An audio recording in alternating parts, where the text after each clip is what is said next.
तो देखिए, आतंकवाद किसी भी रूप में है, बर्दाश्त नहीं होगा। आतंकी हमले भारत में हो या फिर इजराइल में, ये सब एक जैसे हैं। हम अपने लोगों की हत्या को बर्दाश्त नहीं करेंगे। अमेरिकी विदेश मंत्री एंटनी ब्लिंकन की तरफ से जो बड़ी बातें कही गई, आप देखिए, आतंकी हमले भारत में हो या फिर इजराइल में, ये सभी एक जैसे, इसको किसी भी सूरत में बर्दाश्त नहीं किया जाएगा। हम अपने लोगों की हत्या बर्दाश्त नहीं कर सकते। और देखिए, उन्होंने हमास का भी जिक्र किया था। आतंकियों को फंड और ट्रेनिंग देने वाले देशों की निंदा हो, वो जो इन आतंकियों को सपोर्ट करते हैं। आतंकवाद को हराने में सभी की भागीदारी बेहद जरूरी है। एंटनी ब्लिंकन ने सभी देशों से यह आह्वान किया और यूएनएससी के सदस्यों को आतंकवाद की निंदा करनी चाहिए। एंटनी ब्लिंकन का यह बयान है आतंकवाद को लेकर, टेररिज्म को लेकर।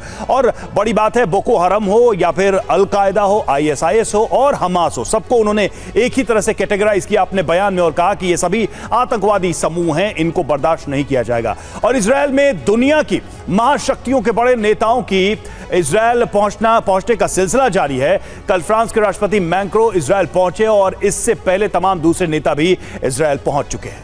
ओलाफ शोल्स की बात की जाए, जो कि चांसलर जर्मनी के 17 अक्टूबर को विजिट किया था। इससे पहले, इसके बाद 18 अक्टूबर को अमेरिकी राष्ट्रपति जो बाइडेन पहुंचे थे। ऋषि सुनक अमेरिकी राष्ट्रपति के एक दिन बाद ही, यानी 19 अक्टूबर को पहुंचे थे इजरायल।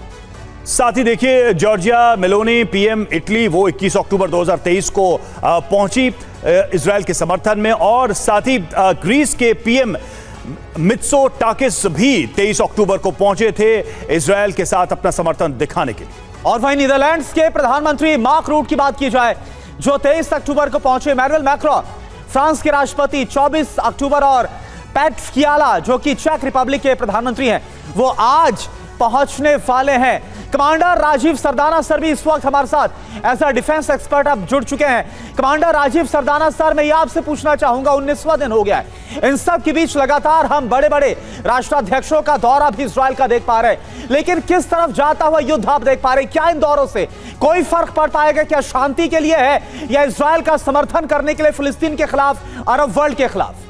देखिए, सबसे पहली बात तो यह है, जो विश्व के बड़े नेता हैं जो जा रहे हैं इजरायल, उनके प्रधानमंत्री से सपोर्ट दिखाने के लिए, पहली बात तो एक है सहानुभूति, एक दुख प्रकट करने के लिए कि इस देश के साथ इतना बड़ा आतंकी हमला हुआ है, जो छोटी चीज़ नहीं है। ये कोई 2, 10, 50 लोग नहीं, इतने ज़्यादा तादाद में लोग मारे गए हैं। तो पहले तो एक सहानुभूति है और दूसरा है कि हम आपके साथ खड़े हुए हैं, चाहे जितना भी समय आपको लगे इस लड़ाई में। और इसीलिए मुझे लगता है कि ये दो गुटों में नहीं बट रहा देश विश्व, लेकिन उनके साथ खड़े होना, इस समय इजराइल के साथ खड़े होना बहुत ज़रूरी है। जो विश्व की ताकतें हैं, और वो ना ही सिर्फ एक विजिट कर रहे हैं, अपना सपोर्ट मटेरियली और फाइनेंशियली भी देंगे यदि आवश्यकता पड़ी, जैसे अमेरिका ने दिया है। जी बिल्कुल बिल्कुल। और देखिए, ये सपोर्ट खुलकर किया गया है, ये समर्थन सीधे तौर पर जताया गया है। बहुत खुलकर इजरायल के साथ ये सारे देश खड़े हैं, ये दिख रहा है। और इस बीच देखिए, एक और खबर ये है कि लेबनान फिलिस्तीन बॉर्डर पर जंग तेज हो गई है। सीमा पर जबरदस्त गोलीबारी से इलाके में दहशत है।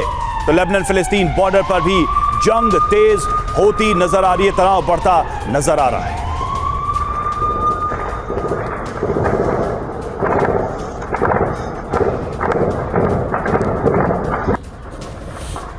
और देखिए, एक और बड़ी खबर आ रही है UN महासचिव एंटोनियो गुटेरेस के बयान से। इजरायल बेहद नाराज है। एंटोनियो गुटेरेस से नहीं मिलेंगे इजरायली विदेश मंत्री। इजरायल में हमास के हमले पर गुटेरेस ने बयान दिया था और इसके बाद अब इजरायल की तरफ से नाराजगी जाहिर की गई। और संयुक्त राष्ट्र सुरक्षा परिषद फिलिस्तीन का जहां पर बड़ा बयान, विदेश मामलों के मंत्री रियाद अल मलीकी का बयान सामने आया है। कहा, तब तक प्रतिनिधि भाषण देंगे। गाजा में 150 फिलिस्तीनी मारे जा चुके हैं।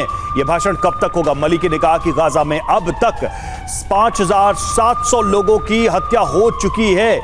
ये एक तरीके से इन आंकड़ों के जरिए वो बताने की कोशिश कर रहे हैं कि हालात कितने गंभीर हैं इस वक्त गाजा में।